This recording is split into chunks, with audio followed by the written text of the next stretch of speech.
நிர்வாகி பாரதி அவர்களை அழைக்கிறோம். அருட்பெருஞ்சோதி அருட்பெரும் ஜோதி தனிப்பெரும் கருணை அருட்பெருஞ்சோதி. அனைவருக்கும் வணக்கம். தீபம் அறக்கட்டளையின் இந்த விழாவிற்கு வருகை தந்திருக்கும் அனைவரையும் வருக வருக என வரவேற்கிறோம். இளைஞர்களாகிய நம்ம இந்த தீபத்துல மட்டும் இல்லை, இந்த சமுதாயத்துல கத்துக்க வேண்டியது என்னன்னா, நம்ம இந்த சமுதாயத்தால் நம்ம பயன்படுறோம். அப்போ திருப்பி நம்ம இந்த சமுதாயத்துக்கு என்ன கொடுக்கணும்? நல்ல ஒரு ஒழுக்கத்தை கொடுக்கணும். நம்ம முதல் ஒழுக்கமா இருக்கணும். நம்ம வளரணும்னா டெய்லி உழைக்கணும். அதாவது பாத்தீங்கன்னா, நம்ம இந்த சமுதாயத்துக்கு சமுதாயம் நம்மளை நல்ல நிலைமைக்கு வச்சிருக்குது. நம்ம பாத்தீங்கன்னா இன்னைக்கு நல்லா வாழ்றோம், நல்ல சாப்பாடு, நல்ல உடை, இருப்பிடம் எல்லாமே கிடைக்குது. அப்படிப்பட்ட சமுதாயத்துக்கு நம்ம எப்படி இருக்கணும்? டெய்லி உழைக்கணும். அதுக்காக இளைஞர்கள் இப்ப பாத்தீங்கன்னா நம்ம நிறைய நேரம் இந்த போன்ல தான் வீணா போறோம். அதாவது 2GB நம்ம பாத்தீங்கன்னா இது பண்ணிட்டோம், ரீசார்ஜ் பண்ணிட்டோம். அந்த ரீசார்ஜ் பண்ற ஜிபி காலியாகிற இன்னைக்கு நாள்ல 2GB நான் காலி பண்ணும், அதனால நான் வீடியோ பாக்குறேன்றான். ஆனா இந்த நாள் ஃபுல்லா வீணா போகுதுன்றதே அவன் மறந்துடுறான். அது போல இந்த டிஎன்பிசி படிக்கிறவங்க இளைஞர்கள் ஆகிய நம்ம நிறைய பேர் இங்க வராங்க. அவங்க எல்லாம் வர்றது தீபத்துக்கு ரொம்ப சந்தோஷமா இருக்குது.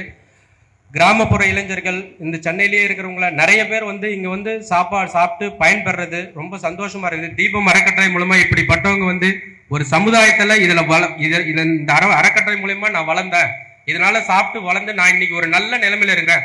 ஒரு லஞ்சம் லாவண்யம் இல்லாத நான் ஒரு நல்ல ஒரு வருங்காலத்துல ஒரு டிஎன்பிசில நான் செலக்ட் ஆனேன்னா இந்த மாதிரி ஒரு 4 பேருக்கு நான் ஒரு நல்லது பண்ணுவேன். தீபம் அறக்கட்டளை மாதிரி நான் ஒரு நல்லது பண்ணுவேன். இந்த தீபம் அறக்கட்டளை பாத்தீங்கன்னா உருவானதுக்கு காரணமே பாத்தீங்கன்னா நம்ம பாலகிருஷ்ணன் ஐயா தான். இந்த பாலகிருஷ்ணன் ஐயா பாத்தீங்கன்னா ஒரு பெரிய பணக்கார குடும்பத்துல பிறந்துட்டு ஒரு இதுல எல்லாம் இருந்தது இல்ல. சாதாரண ஒரு ஏழை குடும்பத்துல அடுத்த வேலைக்கு சாப்பாட்டுக்கே கஷ்டப்படுற குடும்பத்துல இருந்து பிறந்தவர் தான். அப்படிப்பட்ட பாலகிருஷ்ணன் ஐயா பாத்தீங்கன்னா இன்னைக்கு நமக்கு பல்லாயிரக்கணக்கானவங்களுக்கு டெய்லி தினந்தோறும் சாப்பாடு போடுற அளவுக்கு ஆண்டவன் அவருக்கு கொடுத்திருக்காரு. அது ஏன் சாதாரணமா நானும் எங்கேயோ பிறந்தோம் வளர்ந்தோம் செத்தோன்னு இல்லாம ஏதோ இந்த பூமிக்கும் பாரமா இல்லாம பாருங்க, ஏதோ ஒரு சிறுவலைன்ற ஒரு கிராமத்துல பிறந்தவர் இன்னைக்கு ஐஐடியில வேலை, 4 பசங்க நல்ல அருமையான 2 பசங்க அருமையான ஒழுக்கத்தோட வளர்த்து நல்லபடியா கல்யாணம் முடிச்சு ரொம்ப சந்தோஷமா இருக்குது. அவருடைய லைஃப் ஸ்டைல பார்த்தாவே நல்லா இருக்கு. இன்னும் கூட அவரை பத்தி சொல்லணும்னா, இந்த ஒரு அறக்கட்டளை உருவானதுக்கு காரணமே ஒரு வரதாண்டான்னு. அது மாதிரி ஏன்னு கேட்டீங்கன்னா, ஏதாவது எனக்கு அன்னைக்கு கிடைக்கல, இன்னைக்கு கிடைச்சிருக்கு, இன்னைக்கு கிடைக்க சொல்ல நான் எல்லாருக்கும் கொடுக்கணும். அவருடைய மகனுடைய கல்யாணத்துக்கு பாத்தீங்கன்னா நான் ஒரு இதுல பாத்தீங்கன்னா பெரிய ஹோட்டல்ல கொடுக்கணும் சாப்பாடு எப்படி கொடுக்கணும்? நல்லா வடை பாயசாடு கொடுக்கணும், நல்ல ஒரு 4 வகையான கொடுக்கணும். அப்படி கிடையாது. தன்னுடைய கனவு பாத்தீங்கன்னா 65 ஐட்டம் 60 ஐட்டம் 65 66 ஐட்டம் போட்டு இந்த மக்களுக்கு கொடுத்து நான் சந்தோஷம் பண்ணணும். எப்படி கொடுக்கணும்? இப்படி வயிறார அவங்க விரும்பியவாறு என்ன தகுந்த பஃபே டைப்ல அந்த மாதிரி, அதாவது கொடுத்து கொடுத்து அழகு பார்க்கறது, மகிழ்வித்து அழகு பார்க்கறது. அதுதாங்க தீபம் அறக்கட்டளையோட நோக்கமே. பாத்தீங்கன்னா இந்த ஒரு நிகழ்வு முடிஞ்சுதான் அடுத்தது, இன்னைக்கு முடிஞ்சதோட இதை விட்டுன்னு. அது மாதிரி நம்ம இளைஞர்கள் நம்ம அது மாதிரி இருக்கிறவங்கள ரோல் மாடல் எடுத்துக்கிட்டு நம்ம வளரணும். இன்னும் மென்மேலும் அறக்கட்டளைக்கு மட்டுமில்ல, இந்த நாட்டுக்கும் இந்த நாட்டு மக்களுக்கும் இந்த சமுதாயத்துக்கும் நம்ம ஒரு பயனுள்ள வகையில் இருக்கணும்னு சொல்லி முடிச்சுக்கிறேன். நன்றி, வணக்கம். அருட்பெருஞ்சோதி ஐயாவுடைய போன்ல ஒரு நாளைக்கு அதிகமான நம்பர் கூப்பிடுறது யாரு அப்படின்னா எங்களுடைய தலைவர் தான். பாண்டுரங்கன் ஐயாவுடைய துணையா எப்போதுமே இருக்க. 2 நிமிஷம் பேசுறதுக்கு. கிட்டத்தட்ட இந்த தீபம் தொடக்க காலத்துலேருந்து நடுவில் ஜாயின் பண்ண சரியாக ஞாபகம் இல்லை, பாதியில் வந்த மாதிரி ஞாபகம் இருக்குது. ஆனால் இப்போ உங்களுக்கு யாருக்குமே இவரை பற்றி தெரியாது, இன்னும் ஒரு ஆளுக்கு தான் தெரியும். எப்படி இருந்தார், எப்படி வளர்ந்தார், எந்த சூழ்நிலையில் இருந்தார்னு எனக்கு மட்டும் தான் தெரியும். ஆனால் இன்றைக்கி அவரை பார்க்கும்போது ரொம்ப மகிழ்ச்சியாக, ரொம்ப கடினமான ஹார்ட் ஒர்க்கர், உண்மையாக, அதாவது தீபம் வளர உண்மையாக இருக்கிறார். இது வரைக்கும் உண்மை தவறிச்சுனாவே வளராது எந்த இயக்கமே. ஆனால் அவர் அதுலேருந்து தவறாத இன்னைக்கு வரைக்கும் எந்த சூழ்நிலையுமே சரி கரெக்டாக ஃபாலோ பண்ணிக்கின்னு இவ்வளோ பெரிய வளர்ச்சியை பார்க்கும்போது எனக்கு ரொம்ப சந்தோஷமாக இருக்குது. நிறைய சொல்லலாம் அவரை பற்றி. ஆரம்ப காலத்துலேருந்து இருக்கிற கூடிய தான் இன்றைக்கும் இருக்கிறோம், நாளைக்கும் இருப்போம். நல்லா வளரணும், என்னுடைய ஆசீர்வாதம். அடுத்து ஒலிம்பிக்ஸ் அப்படின்னா எனக்கு உடனே ஞாபகம் வருது பழனிக்குமார் ஐயா. மேடைக்கு ஒரு சில வார்த்தைகள். இங்கு கூடியிருக்கும் ஆன்றோர்கள், சான்றோர்கள், ஆன்மீக செம்மல்கள், நாளைய இந்தியாவை கட்டி கொண்டிருக்கும் இளைஞர்கள், இளைஞிகள் அனைவருக்கும் என்னுடைய காலை வணக்கம். தேங்க்யூ.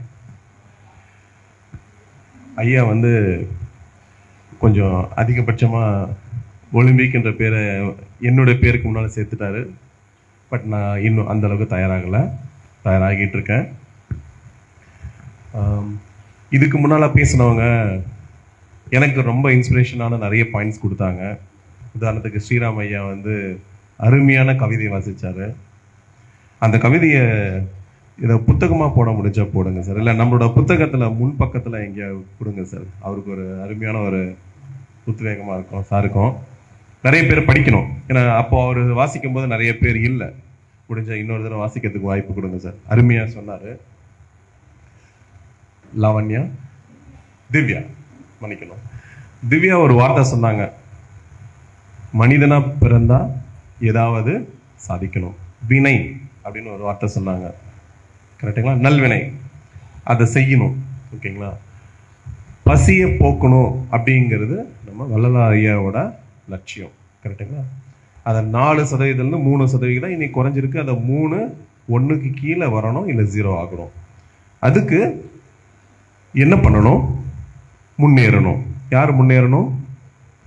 நாடு முன்னேறணும், பொருளாதாரத்தில் முன்னேறணும். அந்த பொருளாதார முன்னேற்றம் ஒவ்வொரு தனி மனிதனோட முன்னேற்றத்தில் தான் இருக்கு, வேற எதுவும் கிடையாது. தனி மனிதனோட முன்னேற்றம். தனி மனிதன் 100க்கு 100 பேர் முன்னேற முடியுமா? அது கொஞ்சம் கற்பனையில் சாத்தியமா தெரியலாம். ஆனாலும் அதில் நிறைய காம்ப்ளிகேஷன்ஸ் இருக்கு, தடைகள் இருக்கு. ஒரு சமுதாயத்தில் 4 பேர் இருக்கிற இடத்துல 3 பேர் முன்னேறனா அந்த 3 பேர் 4வது ஆளுக்கு உதவி செய்யணும். அதுதான் இந்த அறக்கட்டளை அமைப்பு ஸ்ட்ரக்சரே. அதுதான் இங்கே அந்த மாதிரி நல்ல வழிகாட்டுதல்கள் கிடைச்சி அவங்க மூலியமா முன்னேறி வந்தவங்க அத்தனை பேரும் கை கோர்த்து முன்னேற்ற பாதையில் இருக்கிறவங்க, முன்னேறாம இருக்கிறவங்க இல்லை, முன்னேற்ற பாதையில் இருக்கிறவங்களுக்கு கை கொடுத்து முன்னேற்றி விடுறது, பசியை போக்குறது தான் இந்த அறக்கட்டளையோட காரணம். அதை சிறப்பாக செஞ்சுக்கிட்டு வந்துட்டு இருக்காங்க. ஐயா ரொம்ப ரொம்ப வணக்கம், நன்றி. இப்போ வழிகாட்டுதலுக்கு நிறைய விஷயங்கள் இருக்கு. படிப்புக்கு வழிகாட்டுறது, வேலைக்கு வழிகாட்டுறது, ஒரு ஊர்ல இருந்து இன்னொரு இடத்துக்கு போகணுன்னாலும் இன்னைக்கு கூகுள் மேப் தேவை, அதுவும் வழிகாட்டுது. அது போல சாதிக்கணும். சாதனைகள்ல பல விதங்கள் இருக்கு. நம்மளோட பெயர் ஐயா வள்ளலார் ஐயா 100 ஆண்டுகள் கடந்தும் நம்ம அவரை முன்னிலைப்படுத்தி இன்னைக்கு பேசிக்கிட்டு இருக்கோம். இன்னும் பேசுவோம், 1000 ஆண்டுகள் ஆனாலும் பேசுவோம். அதுபோல ஒவ்வொரு மனுஷனோட பெயரையும் ஏதோ ஒரு வகையில சாதனை பட்டியலில் கொண்டு போய் சேர்க்கணும். அது என்ன சாதனையா வேணாலும் இருக்கலாம், அது நீங்க முடிவு பண்ணுங்க. உங்களுக்குள்ள ஒவ்வொருத்தருக்குள்ளேயும் ஒரு தனித்திறமை இருக்கும். அந்த தனித்திறமை உங்களுக்கு மட்டும்தான் தெரியும். அதை வெளியில கொண்டு வரணும். எப்படி கொண்டு வரணும், அதுக்கான வழிகாட்டுதல்கள் என்ன அப்படின்றத உங்களை பத்தி நல்லா தெரிஞ்சவங்களுக்கும் இல்லை சொசைட்டியில நல்லா அந்த வழிகாட்டுதல், உங்களுக்கு தேவையான வழிகாட்டுதல். எனக்கு வந்து வேலைக்கு போகணும் சார், வழிகாட்டுங்க அப்படின்னா வேலை வாய்ப்புகளை நல்லா உருவாக்கி கொடுக்க தெரிஞ்ச ஒருத்தர்கிட்ட போய் கேட்கணும். கன்சல்டன்ட்னு சொல்லுவாங்க இல்லையா சொசைட்டியில். அது போல ஒவ்வொருத்தர்கிட்ட கேளுங்க. நான் தனிப்பட்ட முறையில் பார்த்தீங்கன்னா கின்னஸ் வேர்ல்ட் ரெக்கார்ட்ஸ் கேள்விப்பட்டிருக்கீங்க இல்லையா? கின்னஸ் உலக சாதனைன்னு சொல்லுவாங்க. அந்த கின்னஸ் உலக சாதனையை நான் தனியாலாம் 3 கின்னஸ் வேர்ல்ட் ரெக்கார்ட் செஞ்சுருக்கேன் நான். இது என்னுடைய பசங்க 6 வயசு பையன், 8 வயசு பையன், 2 பேர் இருக்காங்க. அவங்க கிட்ட ஒரு தனித்திறமைய ஒரு பெற்றோரா ஒரு அவங்களோட டைம் ஸ்பெண்ட் பண்ணும்போது நான் தெரிஞ்சுக்கிட்டேன். அவங்க கிட்ட ஒரு தனித்திறமை இருக்கு. அந்த தனித்திறமைய எப்படி ஒரு அங்கீகாரமா கொண்டு வந்து அது பிற்காலத்துல அவங்களுக்கு ஒரு மோட்டிவேஷனா கொண்டு வர முடியும் அப்படின்னு யோசிச்சு அதுக்கான ஒரு முயற்சிகளை எடுக்கும்போது என்னோட 2 மகன்களும் இன்னைக்கு 12 கின்னஸ் வேர்ல்ட் ரெக்கார்டுக்கு சொந்தக்காரங்களா இருக்காங்க. இதை வந்து என்னோட குடும்பத்தோட நிறுத்திடக்கூடாது, மற்றவங்களுக்கும் சொல்லி தரணும்னு சொல்லிட்டு வழிகாட்டுறோம். யார் யாரெல்லாம் அவங்க கிட்ட சின்னதா சார் இந்த மாதிரி நான் செஞ்சுட்டு இருக்கேன், சம்திங் நான் வந்து வித்தியாசமா செஞ்சுட்டு இருக்கேன், இதை வந்து ஏதாவது ஒரு இடத்துல அங்கீகாரம் பெற்று தர முடியுமா? இது இந்தியா புக் ஆஃப் ரெக்கார்ட், இல்லை வேர்ல்டு புக் ஆஃப் ரெக்கார்டு, இல்லை கின்னஸ் வேர்ல்ட் ரெக்கார்டில் எதை அப்ரூவல் வாங்கி தர முடியுமா அப்படின்னு அவங்களுக்கு நான் எளிமையான முறையில் வழிகாட்டிட்டு இருக்கேன். அதுபோல் இங்கே நம்ம தீபம் அறக்கட்டளை மூலிமா பயனடைஞ்சிட்டு இருக்கிற ஒரு நண்பர் ஒருத்தர் கேட்டார். அவருக்கும் வழிகாட்டுதல் கொடுத்தோம். இன்னைக்கு அவர் ஒரு கின்னஸ் வேர்ல்ட் ரெக்கார்ட் ஹோல்டராக இருக்காரு. நுண்கலையில் பண்ணியிருக்காரு அவர். இன்னும் தீபம் அறக்கட்டளை மூலிமா பயனடைஞ்சிட்டு தான் இருக்காரு. ஸோ உங்கள் யாருக்காவது ஏதாவது ஒரு உதவி தேவை, கின்னஸ் வேர்ல்ட் ரெக்கார்ட் சம்மந்தப்பட்டமா, இல்லை இந்த மாதிரி உலக சாதனை செய்யறதுக்கான ஒரு உதவி வேணும், வழிகாட்டுதல்கள் வேணும்னா என்கிட்ட தாராளமாக பேசுங்க. கண்டிப்பாக நான் உங்களுக்கு செஞ்சு தரேன். கின்னஸ் உலக சாதனை பண்ணுறது வந்து பெரிய விஷயமே கிடையாது. ரொம்ப ரொம்ப ரொம்ப ரொம்ப ரொம்ப எளிமையான விஷயம். ரொம்ப எளிமையான விஷயம். நிறைய பேருக்கு வழிகாட்டுதல் இல்லாததுனால தான் அவங்க அந்த சாதனையை அடையலை. நான் அப்படிதான் சொல்லுவேன். வழிகாட்டுதலுக்கு இல்லை. சரிங்களா? இன்னைக்கு முன்னேறி வந்த எல்லாத்துக்கிட்டையும் கேளுங்க, நீங்கள் எப்படி முன்னேறினீங்கன்னா கரெக்டான வழிகாட்டுதல், அது ஒரு மென்டார் கிடைச்சாங்க, அவங்க மூலியமாக நான் முன்னேறி வந்தேன்னு சொல்லுவாங்க. அது போல தான் உலக சாதனை செய்யணும் அப்படின்னு யாராவது விருப்பப்பட்டீங்கன்னா என்கிட்ட காண்டாக்ட் பண்ணுங்க. செலவில்லாமல், பணம் செலவு பண்ண தேவையில்லை. உங்கள் திறமை தான் மூலதனம். உங்கள் திறமை தான் மூலதனம். ₹1 கூட செலவு பண்ண தேவையில்லை. கின்னஸ் உலக சாதனை உங்கள் கையில் இருக்கும். சரிங்களா? கின்னஸ் உலக சாதனை கையில் இருக்கும். நிறைய இடத்துல அதை வந்து தப்பாக உருவகப்படுத்திக்கிறாங்க, தப்பாக எடுத்துக்கிறாங்க. அதுக்கு பல கோடி பல லட்சம் செலவு பண்ணணும்னு அப்படியெல்லாம் இல்லை. சரிங்களா? வழிமுறைகள் இருக்கு. ₹1 கூட, நான் சொல்றது கேளுங்க, ₹1 நான் மிகைப்படுத்தியோ குறைச்சோ சொல்லலை. ₹1 கூட செலவு இல்லாமல் கின்னஸ் உலக சாதனையை தனிநபர் பண்ண முடியும். தனிநபர். சரிங்களா? நீங்கள் யாருக்காவது அந்த மாதிரி உதவிகள் உங்களுக்கோ உங்கள் நண்பர்களுக்கோ அக்கம் பக்கம் இருக்கவங்களுக்கோ தேவைப்பட்டால் கேளுங்க. என்னால் முடிஞ்ச செய்யறேன். நன்றி. வாய்ப்பளித்ததுக்கு நன்றி ஐயா. மிக்க நன்றி. அதாவது ஒலிம்பிக்கு உள்ள மட்டும் இல்லை, கல்வியில் கூட உங்களுக்கு ஏதாவது தேவை இருந்ததுன்னா அவர் நல்லா சப்போர்ட் பண்ணுவார்.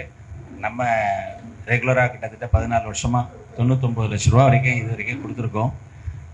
ஒரு வருஷமும் நம்ம 120லேருந்து 130 குழந்தைகளை தேர்ந்தெடுத்து அவங்களுடைய ஃபீஸ் ஸ்ட்ரக்சர் அந்த கல்லூரிக்கே அனுப்புகிறோம். அது இந்த ஏப்ரல் மேல ஸ்டார்ட் பண்ணுவோம்.